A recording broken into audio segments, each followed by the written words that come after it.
Ms. Denise Phua. Chairman, sir, one of MOE's biggest achievements in my book is the enhanced support of students with special education needs, or SEN, in the mainstream schools and the IHLs, institutions of higher learning, through the Allied Educator Scheme and the setting up of special education needs support officers in the IHLs.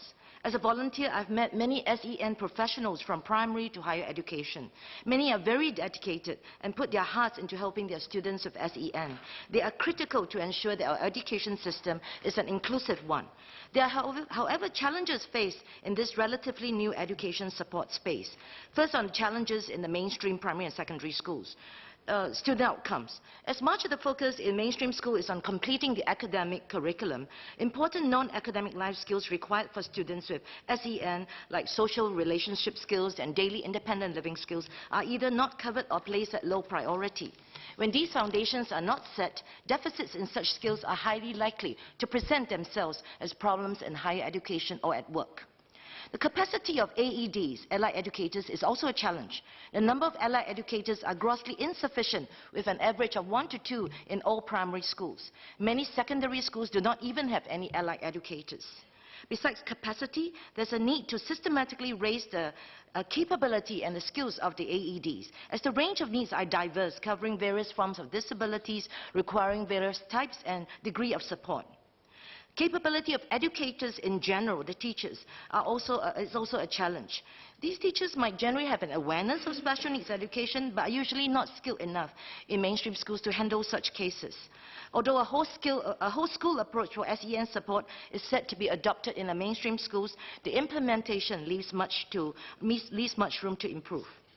And the access to specialist support is also quite limited.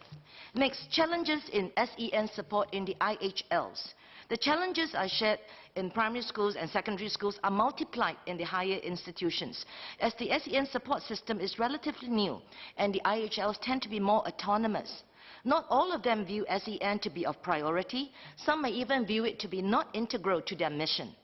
Unless government, the key funder of education, insists that SEN support is an important fundamental feature of a progressive educational system, Singapore may belong to the first world economically, but its institutions of higher learning in this aspect will be perceived as less than first world. My observations in the IHLs are this. There is now inconsistent support levels in the different IHLs, different processes depending on the vision, the commitment, and the diligence of school leaders, faculty members, and the SEN officers. Many of the faculty members see making a curriculum accessible as additional work. There's also the risk of low rate of disclosure for fear of stigmatization by the students or being bypassed in course offering, internships, or employment. There's also inconsistent structured support across these institutions in course selection, project work, internships, and career guidance. There are 8 recommendations I would like to make for both for the schools and the IHLs.